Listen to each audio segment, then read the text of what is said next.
আসসালামু আলাইকুম বন্ধুরা, আশা করি আপনারা সকলেই ভালো আছেন। প্রিয় বন্ধুরা, আজকের এই ভিডিওতে এমন একজন দুঃখিনী মায়ের সম্পর্কে বলতে চলেছি যা শুনে আপনারা হয়তো আপনাদের চোখের পানি ধরে রাখতে পারবেন না। তাই আমি সকলকে অনুরোধ করব আজকের এই ভিডিওটি না টেনে একেবারে শেষ পর্যন্ত দেখার জন্য। আর এই দুঃখিনী মায়ের ভিডিওতে এখনই একটি লাইক করে দিন। আর যারা আমাদের চ্যানেলে নতুন তারা চ্যানেলটিকে সাবস্ক্রাইব করে রাখুন। তো চলুন বন্ধুরা, কথা না বাড়িয়ে ভিডিওটি শুরু করা যাক। প্রিয় বন্ধুরা, পৃথিবীতে প্রায় বেশিরভাগ পরিবারের শেষ বয়সে অবহেলার শিকার হন বাবা মা। কিন্তু কেন এই অবহেলা, কেন তাদের হেয় করা? অতি স্নেহ আদরে যাদের বড় করে তোলেন তারাই কেন তাদের দুঃসময়ে বৃদ্ধাশ্রমের ঠিকানা দেখান? নিজে কষ্ট করে যে বাবা তার ছেলের খরচ চালিয়ে যান দিনের পর দিন, সেটাই কি ছিল বাবার অপরাধ? বছরের পর বছর যে বাবা পুরনো শার্ট প্যান্ট পরে অফিস করে ছেলের পরীক্ষার খরচ চালিয়ে যেতেন, নিজে না খেয়ে ছেলেকে টাকা পাঠাতেন যাতে সে অন্য বন্ধুদের কাছে ছোট না হয়, সেটা হয়তো ছিল বাবার অপরাধ। যে বাবা মা এক সময় নিজে না খেয়েও সন্তানের মুখে তুলে খাইয়ে দিতেন, তারা আজ কোথায় আছেন, কেমন আছেন, তাদের খোঁজ খবর নেওয়ার সময় আমাদের নেই। তার নিজের সন্তানও হয়তো একদিন তার সঙ্গে এমন আচরণই করবে। বিভিন্ন উৎসবে, যেমন ঈদের দিনেও যখন তারা তাদের সন্তানদের কাছে পান না, সন্তানের কাছ থেকে একটি ফোনও পান না, তখন অনেকেই নীরবে অশ্রুপাত করেন আর দীর্ঘশ্বাস ছাড়েন। আজ আমরা চাকরি করি, ব্যবসা করি, প্রতিষ্ঠিত হচ্ছি, সুনাম কুড়াচ্ছি, তারপর বিয়ে করে নতুন সংসার নিয়ে আলাদাভাবে থাকছি। অন্যদিকে বৃদ্ধ মা বাবা কি করছেন, কি খাচ্ছে, কোনো জটিল ও কঠিন রোগে ভুগছেন কিনা, সেদিকে বিন্দু মাত্র কোনো খেয়াল নেই আমাদের। শুধু নিজের স্ত্রী এবং সন্তান নিয়ে কিভাবে চলব সেটা ভেবে থাকি। নিজের স্ত্রী সন্তান নিয়ে একটু ভালো থাকার জন্য মা বাবা ঠাঁই করে দিয়েছেন বৃদ্ধাশ্রমে। আবার এমনও দেখা যায় যে সন্তানের টাকা পয়সার অভাব নেই, কিন্তু মা বাবাকে নিজের কাছে রাখার প্রয়োজন বোধ করছেন না বা বোঝা মনে করছেন। হয় নিজেই পাঠিয়ে দিচ্ছেন বৃদ্ধাশ্রমে, নয়তো অবহেলা দুর্ব্যবহার করে এমন অবস্থার সৃষ্টি করেছেন যেন তাদের মা বাবা নিজেরাই সরে যান তার স্বাদের পরিবার থেকে। তবে এমন সন্তানের সংখ্যা অসংখ্য নয়। একবার বৃদ্ধ নিবাসে পাঠাতে পারলেই যেন সব দায় মুক্তি। এভাবে নানা অজুহাতে মা বাবাকে দূরে সরিয়ে দেওয়া হচ্ছে। অনেক নামি দামি বুদ্ধিজীবী, শিল্পী, সাহিত্যিক, শিক্ষক, চাকরিজীবী যারা এক খুব বর্ণাঢ্য জীবনের অধিকারী ছিলেন, বৃদ্ধ বয়সে এসে নিজের সন্তানের ধারায় অবহেলা ও বঞ্চনার শিকার হয়ে এখন বৃদ্ধাশ্রমে আছেন। আজ যে সন্তান তার মা বাবাকে জোর করে কিংবা এমনভাবে অবহেলা করছে যাতে তার মা বাবা নিজেই যেন বৃদ্ধাশ্রমে যেতে বাধ্য হয়, সেই সন্তানকেই যখন তার সন্তান এইভাবেই বৃদ্ধাশ্রমে পাঠাবে তখন তার কেমন লাগবে? সন্তান যখন বেশি সুখ ভোগ করার আশায় তার অসহায় বৃদ্ধ মা বাবাকে বৃদ্ধাশ্রমে পাঠায়, তখন তার বিবেক ঘুমিয়ে থাকে কেমনে? সময় বড় বেসরিক, আবর্তিত হয়ে বদলা নেবেই। মা বাবা সর্বোত্তম, তাদের দোয়া ছাড়া পার হতে পারবে না। পরপারে বাধা, মায়ের পায়ের নিচে সন্তানের স্বর্গ রাখা।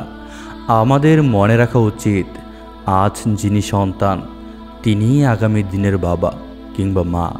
বৃদ্ধ বয়সে এসে মা বাবারা যেহেতু শিশুদের মতো কোমলমতি হয়ে যান, তাই তাদের জন্য সুন্দর জীবনযাত্রার পরিবেশ তৈরি করাই সন্তানদের কর্তব্য। আর যেন কখনো কোনো মা বাবার ঠিকানা বৃদ্ধাশ্রম না হয় সেদিকে সতর্ক দৃষ্টি রাখতে হবে। বৃদ্ধ বয়সে মানুষ তার সন্তান, নাতি নাতনিদের সঙ্গে একত্র থাকতে চান, তাদের সঙ্গে জীবনের আনন্দটুকু ভাগাভাগি করে নিতে চান। সারা জীবনের কর্মব্যস্ত সময়ের পর অবসরে তাদের একমাত্র অবলম্বন এই আনন্দটুকুই। বলা যায় এর জন্যই মানুষ সমগ্র জীবন অপেক্ষা করে থাকে। বৃদ্ধাশ্রমে আশ্রয় পাওয়া যায়, সঙ্গী সাথী পাওয়া যায়, বিনোদন পাওয়া যায়, কিন্তু শেষ বয়সের এই পরম আরাধ্য আনন্দটুকু পাওয়া যায় না, যার জন্য তারা এই সময়টাতে প্রবল মানসিক যন্ত্রণা আর ভারাক্লান্ত হৃদয়ে আবেগী হয়ে ওঠেন। যে বাবা মা একসময় নিজে না খেয়েও সন্তানের মুখে তুলে খাইয়ে দিতেন, আজ কিভাবে, কোথায়, কেমন আছেন সেই খবর নেওয়ার সময় যার নেই, তার নিজের সন্তান হয়তো একদিন তার সঙ্গে এমনই আচরণ করবে। কোনো মা বাবার ঠিকানা বৃদ্ধাশ্রমে যেন না হয়, সেদিকে সতর্ক দৃষ্টি রাখতে হবে। আমাদের সবার তাদের জন্য তৈরি করতে হবে একটা নিরাপদ ও সুন্দর পৃথিবী। আল্লাহ তাআলা আমাদের সকলকে সঠিক বুঝদান করুন, আমিন। প্রিয় বন্ধুরা, একবার হজরত আয়েশা রাদিয়াল্লাহু তাআলা আনহা রাসূলুল্লাহ সাল্লাল্লাহু আলাইহি ওয়াসাল্লামের কাছে আরজ করলেন, হে আল্লাহর রাসূল, যেদিন আপনি মুনকার নাকিরের ভয়ঙ্কর আওয়াজের কথা এবং কবরের চাপ দেওয়ার কথা বর্ণনা করেছেন, সেই দিন থেকে আমি কোনো কিছুতেই শান্তি পাচ্ছি না, অন্তরে পেরেশানি কোনোভাবেই দূর হচ্ছে না। রাসূলুল্লাহ সাল্লাল্লাহু আলাইহি ওয়াসাল্লাম বললেন, হে আয়েশা, মুনকার নাকিরের আওয়াজ মুমিনের কানে এমনভাবে অনুভব হবে যেমন চোখে সুরমা দেওয়া, এবং কবরে মুমিনকে চাপ দেওয়াটা এমনভাবে হবে যেমন কোনো সন্তানের মাথায় ব্যথা শুরু হলে তার স্নেহময়ী মা খুব ধীরে ধীরে সন্তানের মাথায় চাপ দিলে সন্তান আরাম অনুভব করে, মুমিন তেমনই অনুভব করবে। অতঃপর রাসূলুল্লাহ সাল্লাল্লাহু আলাইহি ওয়াসাল্লাম বললেন, হে আয়েশা, আল্লাহ সম্পর্কে সন্দেহ পোষণকারীদের জন্য খুবই খারাপ অবস্থা, এবং তাদেরকে কবরে এমনভাবে চাপ দেওয়া হবে যেমন ডিমের উপর পাথর রেখে চাপ দেওয়া হয়। হজরত আয়েশা রাদিয়াল্লাহু তাআলা আনহা বলেন, একদিন আমার কাছে এক ইহুদি মহিলা এসে কবরের আযাব সম্পর্কে আলোচনা করল। আলোচনার এক পর্যায়ে সে আমাকে বলল, আল্লাহ তাআলা তোমাকে কবরের আযাব থেকে নিষ্কৃতি দিক। রাসূলুল্লাহ সাল্লাল্লাহু আলাইহি ওয়াসাল্লাম যখন তাশরিফ আনলেন, তখন আমি তার কাছে কবরের আযাব সম্পর্কে প্রশ্ন করলাম। তিনি বললেন, কবরের আযাব সত্য। এরপরে আমি রাসূলুল্লাহ সাল্লাল্লাহু আলাইহি ওয়াসাল্লামকে দেখতাম তিনি প্রত্যেক নামাজের পরে কবরের আযাব থেকে আল্লাহ তাআলার কাছে পানাহ চাইছেন। প্রিয় বন্ধুরা, নবী করিম সাল্লাল্লাহু আলাইহি ওয়াসাল্লাম মিরাজ থেকে ফিরে এসে ইরশাদ করলেন, আমি জাহান্নামে এক নারীকে কুকুরের আকৃতিতে দেখেছি। কুকুরের ন্যায় সে ঘেউ ঘেউ করছিল, তার মুখ দিয়ে অগ্নি প্রবেশ করাছিল ও পশ্চাৎ দ্বারা বের হচ্ছিল। আমি দেখলাম ফেরেশতা তাকে লৌহ দণ্ড দ্বারা আঘাত করছে। সাহাবায়ে কেরাম জিজ্ঞাসা করলেন, ইয়া রাসূলুল্লাহ, কোন অপরাধের কারণে তাকে এরূপ শাস্তি প্রদান করা হচ্ছে? তিনি বললেন, তার অন্তর হিংসায় পরিপূর্ণ ছিল, সে মানুষকে হিংসা করত। বর্তমানে মহিলাদের মধ্যে হিংসার ব্যাধি খুবই গুরুতরভাবে দেখা দিয়েছে। পুরুষদের মধ্যেও এই ব্যাধি রয়েছে, কিন্তু পুরুষদের তুলনায় নারীদের মধ্যে তা অধিক হারে রয়েছে। এরা অন্যদের ধন সম্পদ, সন্তান সন্ততি, স্ত্রী পরিজন, রূপ সৌন্দর্য ইত্যাদি বিভিন্ন বিষয়ে হিংসা করে। তারা অন্যদের কোনো কল্যাণ ও মঙ্গল সহ্য করতে পারে না, ফলে তারা অন্যের মঙ্গল দেখে ভেতরে ভেতরে জ্বলতে থাকে। কেউ কোনো নিয়ামত লাভ করলে তা তার কাছে বোঝার নেই মনে হয়। এটিই হলো হিংসা। হিংসা মানুষের নেক আমলকে তেমনিভাবে ধ্বংস করে দেয় যেমনিভাবে অগ্নি কাঠখণ্ডকে জ্বালিয়ে দেয়। এই ব্যাপারেই নবী করিম সাল্লাল্লাহু আলাইহি ওয়াসাল্লাম বলেন, তাকে জাহান্নামে এরূপ শাস্তির সম্মুখীন হতে হবে। সুতরাং চিন্তা করুন, আপনি এ ধরনের কোনো গুনাহে লিপ্ত কিনা।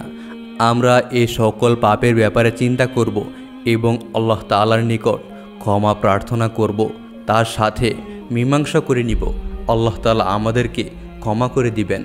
এখন যদি আমরা ক্ষমা প্রার্থনা না করি, তাহলে কিয়ামত দিবসে যতই কাঁদি, আল্লাহ তাআলা আমাদের প্রতি কোনো ভ্রুক্ষেপ করবেন না, কোনো কথাই বলবেন না। আল্লাহ তাআলা আমাদের সকলকেই সঠিক বুঝদান করুন এবং বেশি বেশি করে নেক আমল করার তৌফিক দান করুন, আমিন। তো বন্ধুরা, এই ছিল আমাদের আজকের ভিডিওটি আপনাদের কাছে কেমন লেগেছে তা অবশ্যই কমেন্ট করে জানাবেন। ভিডিওটি ভালো লাগলে অবশ্যই ভিডিওতে একটি লাইক দিবেন এবং নিয়মিত আরও এরকম নতুন নতুন ইসলামিক ভিডিও পেতে আমাদের এই চ্যানেলটিকে সাবস্ক্রাইব করে পাশে থেকে বেল আইকনটি বাজিয়ে রাখুন। দেখা হবে আবার নতুন কোনো ভিডিওতে। সেই পর্যন্ত আপনারা সকলেই ভালো থাকবেন, সুস্থ থাকবেন এই প্রত্যাশায় আজকের মতো বিদায় নিচ্ছি। আল্লাহ হাফেজ।